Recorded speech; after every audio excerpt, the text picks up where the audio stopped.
네, 주안의 만나 7월 16일 목요일 묵상을 함께 나오도록 하겠습니다.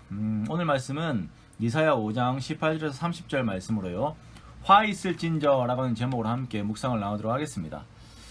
자, 우리가 지난 주일 이사야 5장을 함께 보면서 극상품의 포도 열매를 기대하였던 하나님 앞에서 유다 사회가 맺었던 그 들포도들이 있었죠. 그것이 바로 토기, 투기와 향락이라고 하는 내용이었습니다. 그리고 오늘은 그에 이어서 들포도의 세 번째, 네 번째 내용들이 등장하는데요. 먼저 세 번째는 바로 거짓입니다. 향락은 돈을 필요로 하고 돈을 위해 거짓이 도구로 사용되죠. 20절에서의 모습을 보면 악을 선하다라고 하고 선을 악하다라고 하는 그 사회 속에서의 거짓이 통용되는 모습이 나타납니다. 또한 21절에 보면 이러한 거짓이 사회 전체적으로 하나님의 선과 세상의 악의 기준을 무너뜨리고 오히려 거짓이 지혜에 있다라고 이렇게 자랑하는 그런 상태에 이르게 됩니다. 그리고 들포지의 네 번째는 향락에 의한 사회적 불의입니다. 술과 뇌물로 판단력이 흐려진 유다 지도자들은 의인에게서 그 공의를 빼앗습니다. 공의를 빼앗는다라는 것은 그 사람의 의를 변호해주지 않고 오히려 허물을 덮어 씌우는 그릇된 재판을 의미합니다. 토지투기, 향락주의, 거짓, 사회적 불의와 같은 것들은 당시 유다 사람들이 추구했던 복을 향한 잘못된 방법들인 것이죠. 이것들이 결국은 하나님의 법정 고발 앞에서 다 드러나게 되어 있는데요. 유다 사람들은 나름대로 복을 추구했지만 오늘 본문에서도 볼 수 있듯이 이들에게 주어지는 결과는 6번의 화 있을진저라고 하는 하나님의 공의의 선포입니다. 들포도를 맺으면서 복을 추구했던 이들에게 주어지는 것은 심판이라는 결과인 것입니다. 24절 이후에는 유다 사회에 나타난 들포도, 즉 그들의 죄악들에 대한 징계를 묘사하고 있습니다.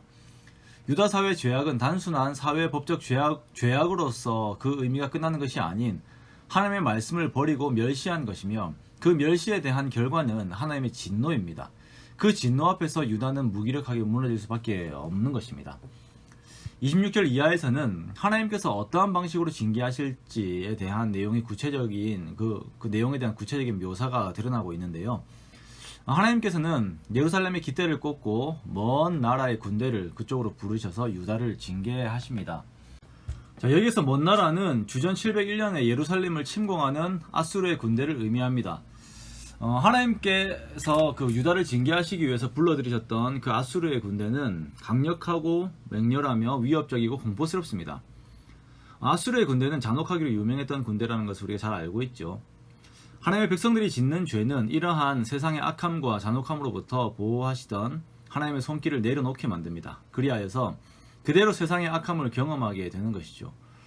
우리에게 주어지고 있는 안정과 평안이 그냥 당연하게 오는 것이 아닌 하나님의 은혜로운 보호 아래에 주어짐을 우리는 항상 잊지 않으면서 우리는 죄를 멀리해야 합니다.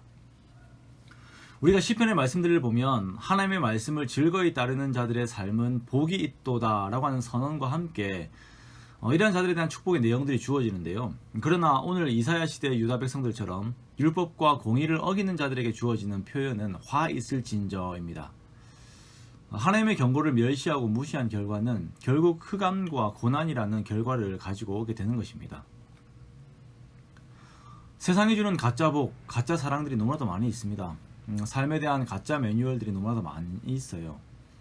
이 혼탁함 속에서 우리가 어떻게 진짜 복된 길을 구원할 수 있습니까? 그래서 정말 성경 말씀을 꾸준히 읽어 나가면서 성령님의 가르침을 받는 것밖에 없습니다.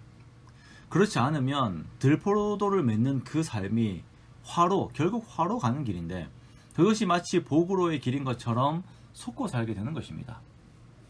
결국은 올바른 세계관에서 나오는 올바른 가치관이 올바른 사회상을 만드는 것입니다. 하나님 말씀에서 계속 요구하시는 사회적인 공의와 정의, 이웃을 사랑하는 것을 우리가 실제적으로 몸으로 함께 이루어야 하는 것입니다. 코로나라고 하는 힘든 상황들 속에서도 교회에 대한 그 오해와 편협된 정보들 속에서 힘든 신앙생활들을 우리가 함께 하고 있죠. 하지만 이럴 때일수록 사랑을 전제로 한 하나님의 공의의 실현을 함께 이루어 갑시다. 사랑이 담겨있는 공의는 약한 자들을 위한 우리의 희생과 나눔입니다. 이렇게 어려울 때일수록 더 어려운 자들을 돌아보며 주님 안에서 함께 복을 얻는 그런 삶을 살아가는 오늘 하루가 되시기를 주님의 이름으로 축원합니다.